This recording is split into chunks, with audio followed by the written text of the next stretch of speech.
Hi த்ரெட்லர்ஸ், மீண்டும் ஒரு புது வீடியோவில் உங்கள் எல்லாரையும் சந்திக்கிறதுல மிக்க மகிழ்ச்சி. ஸோ இன்றைக்கி நம்ம பார்க்க போகிற வண்டி எதுன்னு வந்து பார்த்திங்கன்னா டியோவோட 125. ஸோ இந்த வண்டி ஒய் எக்ஸிஸ்ட் அப்படின்றது முதல்ல பார்த்துப்போம். ஸோ ஹோண்டா எப்பயுமே வந்து பார்த்திங்கன்னா அவங்களோட ஒரு கிளாசிக்கல் அண்ட் வந்து பார்த்திங்கன்னா ஒரு மாடர்ன் வெஹிக்கிளை வந்து பேர் பண்ணியிருப்பாங்க. எக்ஸாம்பிள் சொல்லப்போனால் ஆக்டிவா அண்ட் டியோ, அதே மாதிரி ஷைன் அண்ட் வந்து பார்த்திங்கன்னா நமக்கு SP 125 ப்ளஸ் வந்து பார்த்திங்கன்னா யூனிகார்ன் அண்ட் SP 160 இந்த மாதிரி வந்து காம்பினேஷனை வந்து பேர் பண்ணியிருப்பாங்க. ஸோ அந்த மாதிரி ஒரு பேரிங்கில் வர ஆக்டிவாவோட மாடர்ன் பேரிங் தான் வந்து பார்த்திங்கன்னா இந்த டியோ 125. இப்போ 2025 வந்து பார்த்திங்கன்னா நிறைய வெஹிக்கிள்ஸ் வந்து அவங்க OBD 2Bக்கு வந்து அப்டேட் பண்ணாங்க. இன்ஜினை மட்டும் அப்டேட் பண்ணுறதை விட்டு நிறைய சேஞ்சஸ்மே வந்து பார்த்திங்கன்னா கொடுக்குறாங்க. ஸோ என்னென்னலாம் சேஞ்சஸ், யாரெல்லாம் வாங்கலாம், ரைட் பண்ண எப்படி இருக்குது, அதே மாதிரி ஹைவேல வந்து இந்த ஸ்கூட்டர் உங்களுக்கு செட் ஆகுமா அப்படின்ற முழு ரிவ்யூ இந்த வீடியோவில் வந்து பார்த்துருவோம். வீடியோக்குள்ளே போகிறதுக்கு முன்னாடி நம்ம யூடியூப் சேனலுக்கு நீங்கள் என்ன புதுசாக இருந்தீங்கன்னா மறக்காமல் சப்ஸ்கிரைப் பண்ணி வச்சுக்கோங்க. ஒவ்வொரு வீடியோக்கு பின்னாடி நிறைய எஃபர்ட்ஸ் இருக்குது. நீங்கள் தர ஒரு சின்ன அப்ரிஷியேஷன் தான் அந்த சப்ஸ்கிரிப்ஷன். இந்த வீடியோ நமக்கு எடுக்க உதவுன ஷோரூம் யாருன்னு வந்து பார்த்தீங்கன்னா அனந்த ஹோண்டா பொம்மனஹள்ளி. ஸோ இந்த வண்டி ஆகட்டும் இல்லை வந்து ஹோண்டாவில் உங்களுக்கு வேறு ஏதாச்சும் வண்டி பற்றி என்கொயரிஸ் இருந்துச்சுன்னா மறக்காமல் காண்டாக்ட் பண்ணுங்கள். காண்டாக்ட் நம்பர் வந்து நான் டிஸ்பிளே பண்ணுறேன், அதே மாதிரி டிஸ்கிரிப்ஷன்லேயும் கொடுத்துருப்பேன். முதல்ல வந்து சேஞ்சஸ்லேருந்தே ஆரம்பிச்சிடும். ஸோ சேஞ்சஸ்ன்னு சொன்னால் பெருசாக எக்ஸ்பெக்ட் பண்ண வேண்டாம். சில சேஞ்சஸ் தான் நமக்கு வந்து கொடுத்துருக்காங்க. ஸோ அதில் முதலாவது சேஞ்சஸ் என்னென்னு வந்து பார்த்திங்கன்னா நமக்கு நிறைய கலர்ஸ், புது கலர்ஸ் வந்து ஆட் பண்ணியிருக்காங்க. ஸோ அதே மாதிரி கிராஃபிக்ஸ் வந்து பார்த்திங்கன்னா கம்ப்ளீட்டாக புதுசாக கொடுத்துருக்காங்க. ஸோ இந்த கிராஃபிக்ஸ் வந்து எப்படி இருக்குது அப்படின்றத மறக்காமல் கீழே சொல்லுங்கள். ஸோ நான் கிராஃபிக்ஸை வந்து முதல்ல வந்து கிளியராக காட்டிடுறேன் எப்படி இருக்குது. ஸோ இதுதான் வந்து பார்த்திங்கன்னா ஃப்ரண்ட் கிராஃபிக்ஸ். அப்படியே சைடில் வந்துட்டோம்னா பாருங்கள். ஸோ இது வந்து பார்த்திங்கன்னா புதுசாக வந்து கொடுத்துருக்காங்க. ஒரு யங்ஸ்டரையும் அட்ராக்ட் பண்ணுற விதமாக இருக்குது. ஒரு ஃபேமிலி பையருமே வந்து பார்த்திங்கன்னா அட்ராக்ட் பண்ணுற மாதிரி இருக்குது. ஸோ அதே மாதிரி சைடு கிராஃபிக்ஸ் வந்து பார்த்திங்கன்னா இதுதான். ஸோ எனக்கு வந்து பார்த்திங்கன்னா இப்போது இந்த கிராஃபிக்ஸ் வந்து டீசெண்டாக இருக்குது. ஓவர் டன் மாதிரி தெரியல, பார்க்குறதுக்கு வந்து ரொம்பவே நல்லாயிருக்கு. ஸோ அடுத்த சேஞ்ச் என்னென்னு வந்து பார்த்திங்கன்னா நம்ம ஹோண்டா வெஹிக்கிள்ஸில் பார்த்த அதே ஒரு சேஞ்சு தான். ஸோ இந்த பட்டன் வந்து ஜாய்ஸ்டிக் மாதிரியான ஒரு பட்டன் வந்து ஆட் பண்ணியிருக்காங்க. இது வந்து நமக்கு டியோ 110ல் இருக்குது, ஆக்டிவா 110ல் இருக்குது, அதே மாதிரி ஆக்டிவா 125ல் இருக்குது. இப்போ டியோ 125லையும் கொடுத்துட்டாங்க. ஹாரன், இண்டிகேட்டர், அதுக்கப்புறம் நமக்கு மீட்டரை வந்து நேவிகேட் பண்ணுறதுக்கான ஸ்விட்ச், அதே மாதிரி வந்து பார்த்திங்கன்னா பாஸ் ஸ்விட்சுமே கொடுத்துருக்காங்க. பாஸ் ஸ்விட்ச் வந்து இப்போ சில வண்டிங்களில் வருதில்லை, பட் இதில் கொடுத்துருக்கிறது வந்து ஒரு சின்ன அட்வான்டேஜாக இருக்குது. ஸோ அதே மாதிரி வந்து பார்த்திங்கன்னா ரைட் சைடில் நமக்கு சைலண்ட் ஸ்டார்டர் வந்து ஆப்ஷன் கொடுத்துருக்காங்க. அதே மாதிரி நமக்கு வந்து பார்த்திங்கன்னா டிராஃபிக் நிற்கும் போது வண்டி ஆட்டோமேட்டிக்காக ஆஃப் ஆகிடும். ஆக்சிலேட்டர் கொடுத்ததுமே ஸ்டார்ட் ஆகிடும். அதை வந்து ஆன் ஆர் ஆஃப் பண்ணுறதுக்கான ஸ்விட்ச் வந்து கொடுத்துருக்காங்க. அடுத்ததாக வந்து பார்த்திங்கன்னா நம்மக்கிட்ட இருக்கிறது ஒரு ஸ்மார்ட் வேரியண்ட் அப்படின்றதுனால இதில் வந்து கீ கிடையாது, அந்த நாப் மட்டும்தான் கொடுத்துருக்காங்க. ஸோ அடுத்ததாக மீட்டர் கன்சோலை பார்த்துருவோம். ஸோ இந்த டிஸ்பிளே வந்து உங்களால் பார்க்க முடியும் அப்படின்றத நான் நம்புகிறேன். ஸோ என்ன டீட்டெயில்ஸ் இருக்குது அப்படின்றத வந்து பார்த்துருவோம். எஸ், ஸோ மொதல் விஷயம் வந்து பார்த்திங்கன்னா அந்த சிம்பிள் வந்து பிளிங்க் ஆகி போகுது. அது வந்து ஆட்டோமேட்டிக் ஸ்டார்ட் அண்ட் ஸ்டாப். இதில் நம்ம ஆல்ரெடி இந்த டிஸ்பிளே பற்றி நிறைய வீடியோஸில் வந்து பார்த்துட்டோம். ஸோ குறிப்பாக சொல்லணுன்னா RPM வந்து கொடுத்துருப்பாங்க, டிஸ்டன்ஸ் டு எம்டி, ப்ளஸ் வந்து பார்த்திங்கன்னா நமக்கு வந்து மைலேஜ் என்ன வருது, எத்தனை கிலோமீட்டர் வந்து நமக்கு போக முடியும். ஸோ நெக்ஸ்ட் வந்து பார்த்திங்கன்னா ட்ரிப்பு பி, நெக்ஸ்ட் வந்து பார்த்திங்கன்னா டோட்டல் ஓடோமீட்டர் வந்து கொடுத்துருக்காங்க. நிறைய வந்து கஸ்டமைசேஷன் வந்து பண்ணிக்க முடியும். ஸோ இதில் வந்து என்னென்ன கஸ்டமைசேஷன் வந்து பார்த்திங்கன்னா நமக்கு வந்து இந்த செட்டிங்ஸ் ஆப்ஷனுக்குள்ளே போனோம்னா பஞ்ச் ஆஃப் திங்ஸ் வந்து கொடுத்துருப்பாங்க. ஸோ உங்களால் வந்து பார்க்க முடியும். இது நான் பல வீடியோஸில் வந்து எக்ஸ்பிளைன் பண்ணிட்டேங்க, அதனால் இதில் வந்து பெருசாக பார்க்க வேண்டியதில்லை. ஸோ என்னென்னா இந்த மாதிரி சில விஷயங்களை வந்து நம்மளால் டிஸ்பிளேயோட type, brightness, theme, favourite information, இந்த மாதிரி நிறைய விஷயங்களை வந்து நம்மளால் கஸ்டமைஸ் பண்ணிக்க முடியும். அதே மாதிரி இந்த பாருங்கள் ப்ளூடூத் பேரிங், இதில் வந்து நேவிகேஷனுமே நமக்கு அவைலபிள் இருக்குது. ஸோ ஹோண்டாவோட ரோட் சிங்க் அப்ளிகேஷனை கனெக்ட் பண்ணும்போது நேவிகேஷன் வந்து நம்மளால் யூஸ் பண்ணிக்க முடியும். நெக்ஸ்ட்டு சர்வீஸை வந்து ட்ராக் பண்ண முடியும், எத்தனை கிலோமீட்டர் ஆயில் சேஞ்ச் பண்ணியிருக்கோம், பேட்டரியோட வோல்டேஜ், இந்த மாதிரி நிறைய விஷயங்களை வந்து கொடுத்துருக்காங்க. ஸோ இதுதான் வந்து பார்த்திங்கன்னா இதில் இருக்கிற இன்ஃபர்மேஷன்ஸ். ஸோ கண்டிப்பாக வந்து பார்த்திங்கன்னா இது ஆல்ரெடி நம்ம பல வீடியோக்கள் சொன்னதால பெருசாக எக்ஸ்டெண்ட் பண்ண தேவையில்லைன்னு நினைக்கிறேன். அடுத்தது இந்த வண்டியோட seat height, weight and ground clearance, இந்த மாதிரி விஷயங்களுக்கு வந்து வருவோம். ஸோ சீட் ஹைட்டை பொறுத்து நமக்கு 785 mm வந்து போட்டிருக்காங்க. பட் வெப்சைட்டில் மற்ற இடங்கள் வந்து பார்த்திங்கன்னா ப்ரௌச்சர் எந்த இடத்துலையுமே இதோட சீட் ஹைட் வந்து மென்ஷன் பண்ணலை. ஐ ஹோப் இது வந்து பார்த்திங்கன்னா ஒரு 785 தான் இருக்கும்னு நினைக்கிறேன். ஸோ வேறு யாருக்காச்சும் இதை பற்றி கிளியராக தெரியும் அப்படின்ற பட்சத்தில் மறக்காமல் கீழே கமெண்ட் செக்ஷனில் சொல்லுங்கள். அதே மாதிரி வெயிட் வந்து பார்த்திங்கன்னா ஒரு 105 கிலோ.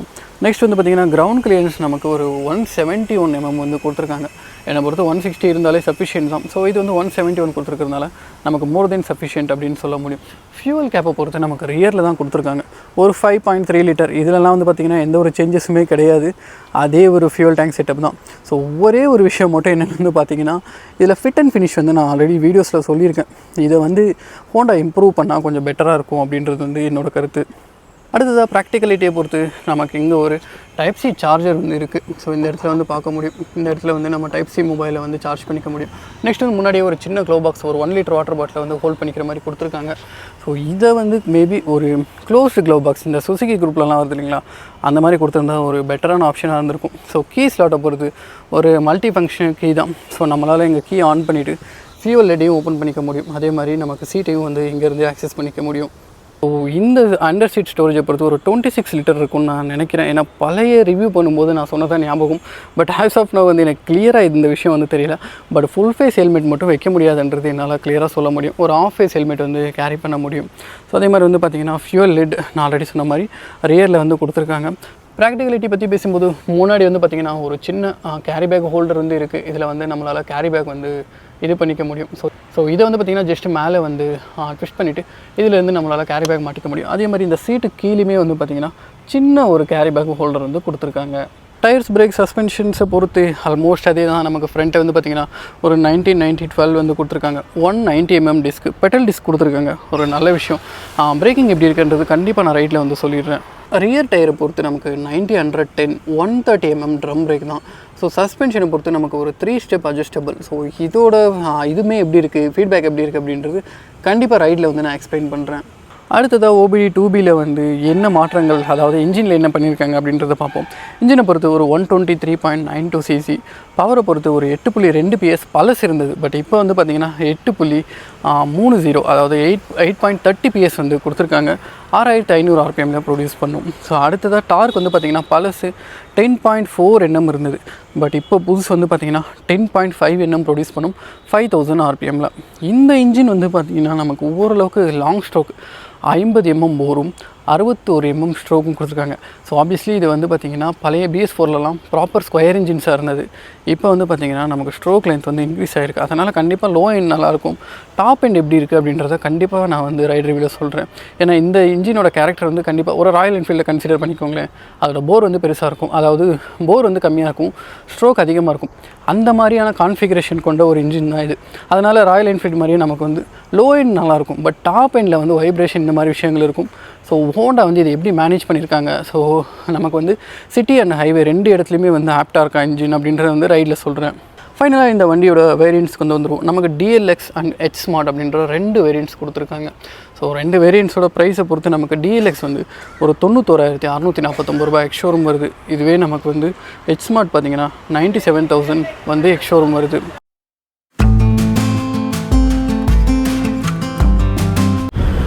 த்ரெட்லர்ஸ் இப்போ நம்ம இந்த Dio 125 புது அப்டேட்டோட ரைட் ரிவ்யூ தான் வந்து பார்த்துட்ருக்கோம்.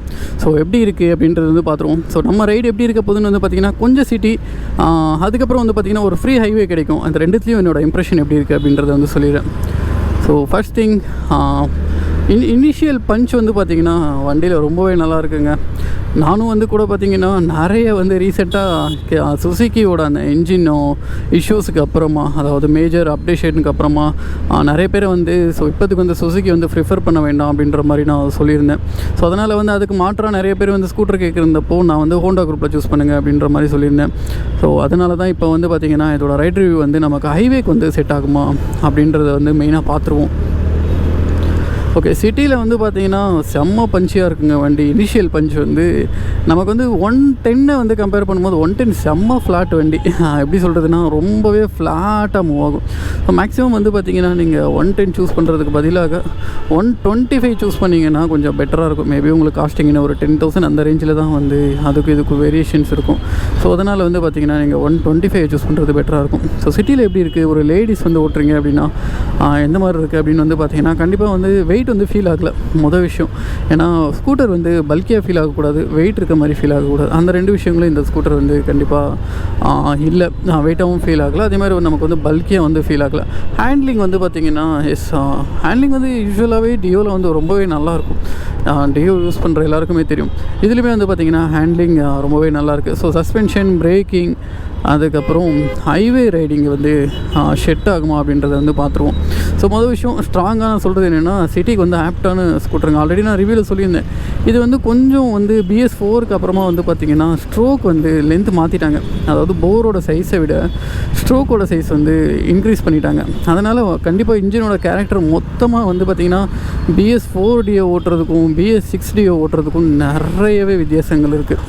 ஸோ இந்த வண்டியை பொறுத்து உங்களுக்கு வந்து பார்த்திங்கன்னா தான் அந்த போரோட சேஞ்ச், அதாவது போர் அண்ட் ஸ்ட்ரோக்கோட சேஞ்சஸ்னால இனிஷியல் பஞ்ச் வந்து இன்க்ரீஸ் ஆகிருக்கு. ரெண்டாவது விஷயம் வந்து பார்த்திங்கன்னா CVT பற்றி குறிப்பாக பேசி ஆகணுங்க. எப்படி சொல்லணும்னா பட்டர் ஸ்மூத் CVT. நான் வந்து சுசுகி வெஹிக்கிள்ஸில் இது ஒரு பெரிய கம்ப்ளைண்ட்டாக அடிக்கடி சொல்லிக்கிட்டே இருப்பேன். வைப்ரேஷன் வருது அப்படின்ற மாதிரி பல வீடியோக்களில் வந்து சொல்லியிருக்கேன். பட் இந்த வண்டியில் வந்து பார்த்திங்கன்னா CVT வந்து நல்லா ரிஃபைன் பண்ணியிருக்காங்க. ஸோ அந்த ஸ்மூத்னஸ் வந்து எக்ஸ்ட்ரீம் ஸ்மூத்தாக இருக்குது. ஓகே, இப்போ ஒரு சின்ன ஒரு ஓப்பன் ஹைவேங்க. இதில் வந்து எப்படி இருக்குது வண்டி அப்படின்றத வந்து சொல்லிடுறேன். அதாவது லாங் ரைடு செட் ஆகுமான்னு பார்த்துறேன். ஸோ உங்களுக்கு மிட் ரேஞ்ச் வந்து ஸ்வீட்டு தான். பட் ஆஸ் யூஷுவல் நான் இந்த இன்ஜினோட கேரக்டர் வந்து சொல்லும்போது சொல்லியிருந்தேன் எது வரையும் ஓட்டலாம் அப்படின்றத வந்து பார்க்குறேன். அதாவது ஸ்ட்ரெஸ் ஃப்ரீயாக இன்ஜினை வச்சு என்ன ஸ்பீட் வரைக்கும் ஓட்ட முடியுதுன்னு பார்க்குறேன். ப்ளஸ் வந்து இந்த இடத்துல ஒரு பிரேக் செக் பண்ணுறதுக்கான ஆப்ஷனும் கிடச்சிது. பிரேக்கும் ஓகேங்க. ரியருமே வந்து ஓரளவுக்கு நமக்கு வந்து ஒரு சின்ன ஃபீல் வந்து கொடுக்குது. நீங்கள் வந்து பிரேக் பிடிக்கிறீங்க அப்படின்றது வந்து வண்டி ஸ்லோ ஆகுது, அந்த ஒரு ரியலைசேஷன் வந்து உண்மையாக கொடுக்குது. பிரேக் வந்து ஓகேங்க. ஃப்ரண்ட் வந்து பார்த்துட்றேன், ரியரில் யாரும் வரல. ஸோ அதனால் ஃப்ரண்ட் பிரேக் வந்து கொஞ்சம் ஓரமாக போய் செக் பண்ணி பார்ப்போம். இது ABS எல்லாம் கிடையாது. ஃப்ரண்ட்டுமே பைட்டிங் அடிக்குவேட்டாக இருக்குங்க. பட் கொஞ்சம் வந்து அந்த ஃபீல் வந்து ஆட் பண்ணியிருந்தால் நல்லா இருந்திருக்கும். ஏன்னா வந்து எப்படி சொல்கிறதுனா பிரேக் நல்லாயிருக்கு, பிரேக்கில் எந்த இஷ்யூ இல்லை. பட் அந்த நமக்கு எப்படி சொல்கிறதுனா அந்த ரிட்டன் ஆகிறது, பிரேக்கு அழுத்தின உடனே மறுபடியும் ரிட்டன் ஆகுது இல்லைங்களா, அதெல்லாம் வந்து பார்த்திங்கன்னா கொஞ்சம் வந்து அந்தளவுக்கு ஃபீல் பண்ணுற விதமாக இல்லை பிரேக்கிங் வந்து. அதாவது நான் சுசுக்கியில் வந்து சொல்லியிருப்பேன் பிரேக்கிங் வந்து கொஞ்சம் அந்த ஃபீல் அண்ட் ஃபீட்பேக் கொஞ்சமாக லைட்டாக ஆஃபர் பண்ணுது அப்படின்ற மாதிரி சொல்லியிருந்தேன். பட் அந்த ஃபீட்பேக் வந்து கொஞ்சமாக மிஸ் ஆகுது. பட் பிரேக்கிங் வந்து பார்த்திங்கன்னா நல்ல ஷார்ப்புங்க. நல்ல எப்படி பிடிக்கிறது வந்து நல்ல ஷார்ப்பாக பிரேக் வந்து நிற்கிது. நல்ல அடிக்குவேட்டான பிரேக்குன்னு வந்து இதை சொல்ல முடியும். ஸோ நம்ம மெயினாக கான்செப்ட்டுக்கு வந்துடும். ஹைவேஸில் ஓட்டுறதுக்கு எப்படி இருக்குது. நல்ல ஆக்சிலேட்டர் வந்து க்ளோஸ் பண்ணிட்டேன். வண்டி வந்து பார்த்திங்கன்னா லீனியராக புல் பண்ணுதுங்க. ஆப்வியஸ்லி இந்த இன்ஜின் இப்படி தானே இருக்கும். ஏன்னா இதோட கேரக்டருமே அப்படி தான் இருக்குது. நீங்கள் ஹைவே கொண்டு போகலாமான்னு கேட்டிங்கன்னா கொண்டு போகலாம். பட் வந்து நீங்கள் சீக்கிரமாக ஸ்பீடெல்லாம் கெயின் பண்ணுமான்னு கேட்டிங்கன்னா கண்டிப்பாக கெயின் பண்ணாது. மெதுவாக வந்து கெயின் பண்ணுது. ஒரு 60 வரைக்கும், 60 to 65ங்க அந்த ரேஞ்ச் வரைக்கும் ஓட்டிக்கலாம். அதை தாண்டி நீங்கள் வந்து ஓட்டணும்னு நினச்சிங்கன்னா கண்டிப்பாக இன்ஜின் நல்லா லேபர் பண்ணி கொண்டு போவீங்க. இல்லைனா இன்ஜினை லேபர் பண்ணும்போது நமக்கு மைலேஜுமே வந்து பார்த்திங்கன்னா ஆப்வியஸ்லி கம்மியாயிடும். ஸோ அதனால் வந்து பார்த்திங்கன்னா வண்டி லேபர் ஆகுது. 65 அந்த ரேஞ்ச் வரைக்கும் ஓட்டலாம். ஸோ அந்த ஸ்பீடில் தான் நீங்கள் ஹைவேல ஓட்டுவீங்க அப்படின்ற பட்சத்தில் நீங்கள் கண்டிப்பாக இதை வந்து ப்ரிஃபர் பண்ணலாம். இல்லை நீங்கள் வந்து நல்லா வந்து ஒரு 80 வரையும் வந்து எனக்கு ஸ்ட்ரெஸ்ஸே இல்லாமல் வண்டி ஓடணும்னு நினச்சிங்கன்னா ஆப்வியஸ்லி சுசுகியில் இன்னொரு ஆப்ஷன் இருக்குது. அவெனிஸ் இல்லை பர்க்மேன் வந்து சூஸ் பண்ணிக்கோங்க. ஸோ அவெனிஸ் எனக்கு தெரிஞ்சு பர்ஃபெக்டாக இருக்கும். பர்க்மேன் வந்து அந்த 12 inch டயர் கொடுத்துருக்கிறதுனால ரியரில் இப்போதுக்கு வந்து பார்த்திங்கன்னா கொஞ்சம் இனிஷியல் வந்து கம்மியாக இருக்குது. ஸோ அதனால் வந்து பார்த்திங்கன்னா ஆப்வியஸ்லி வந்து உங்களுக்கு வந்து ஹைவேக்கு வந்து இப்போ ஃபுல் அண்ட் ஃபுல் ஃபிட்டான வண்டி இதுன்னு வந்து பார்த்திங்கன்னா நம்ம சேனலில் அதுக்கான ரிவ்யூவும் வந்து நான் போட்டிருக்கேன். எஸ்பெஷலி அவெனிஸை வந்து நான் ஹைவே ட்ரைவ் பண்ணி அதுக்கான ரிவ்யூவும் வந்து போட்டிருக்கேன். மறக்காமல் போய் செக் பண்ணி பாருங்கள். ஸோ இந்த வண்டியை பொறுத்து உங்களுக்கு இனிஷியல் மிட் ரேஞ்ச் வந்து ஸ்வீட்டாக இருக்குது. அக்கேஷ்னலாக நான் லாங் கொண்டு போவேன். என்னோடய ஸ்பீட் வந்து பார்த்திங்கன்னா ஒரு 65 இந்த ரேஞ்சில் தான் இருக்கும். அதே மாதிரி ஹோண்டாவோட ட்ரஸ்ட் பிராண்ட் ட்ரஸ்ட்டு ப்ளஸ் வந்து பார்த்திங்கன்னா ரிலையபிளுக்கு வந்து ரொம்பவே பேர் போன இன்ஜின் எக்ஸப்ட் எலக்ட்ரிக்கல்ஸ். என்னென்னா இந்த சைலண்ட் ஸ்டார்டர் இந்த விஷயம் இந்த மாதிரி ஃபேன்சியான விஷயங்கள்லாம் கண்டிப்பாக வந்து பிரச்சனைன்னு கொடுத்ததுன்னா உங்களுக்கு நல்ல செலவு வைக்கும். கொடுக்காத வரையும் நல்லா ஓடிட்டு தான் இருக்கும். பட் ஹார்ட்வேர் வைஸ் அதாவது இன்ஜின் இந்த மாதிரி மேட்ரிக்ஸ் எல்லாம் வண்டியில் வந்து ரொம்பவே எக்ஸலண்ட்.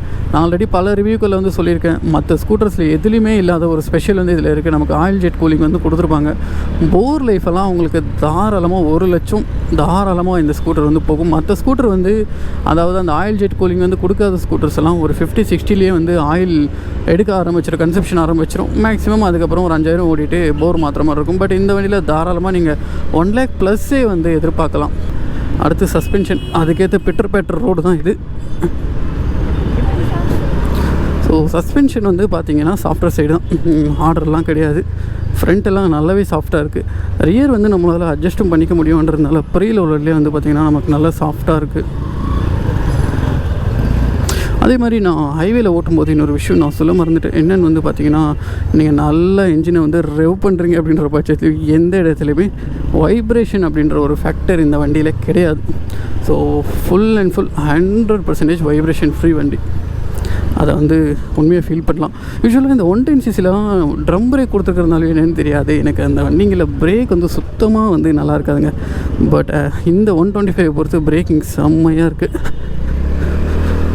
நான் நல்லா வந்து பாருங்கள், இந்த ஸ்ட்ரீட்டில் வந்து நல்லா ஸ்பீட் பிரேக்கர் கிட்ட போய் நல்லா பிரேக் பண்ணுறேன். நல்லா வந்து ஒரு பிரேக்கிங் ஸ்டாப்பிங் பவர் வந்து கொடுக்குது. ஸோ ஆல்மோஸ்ட் நம்ம வந்து வீடியோவோட எண்டுக்கு வந்து வந்துட்டோம். ஸோ இதுதான் மக்களே இந்த டியோவோட ஒரு கம்ப்ளீட் ரிவ்யூ. அடுத்த வீடியோவில் வந்து மீட் பண்ணுவோம். எந்த ஸ்கூட்டர் ரிவ்யூ பண்ணணும் அப்படின்றது மறக்காமல் கீழே கமெண்ட் செக்ஷனில் சொல்லுங்கள். Until that bye from heart fretters Praveen. எல்லோரும் சேஃபாக ரைட் பண்ணுங்கள், ஹெல்மெட் போட்டு ரைட் பண்ணுங்கள், ரெஸ்பான்சிபிலிட்டியோட ரைட் பண்ணுங்கள். தேங்க்யூ.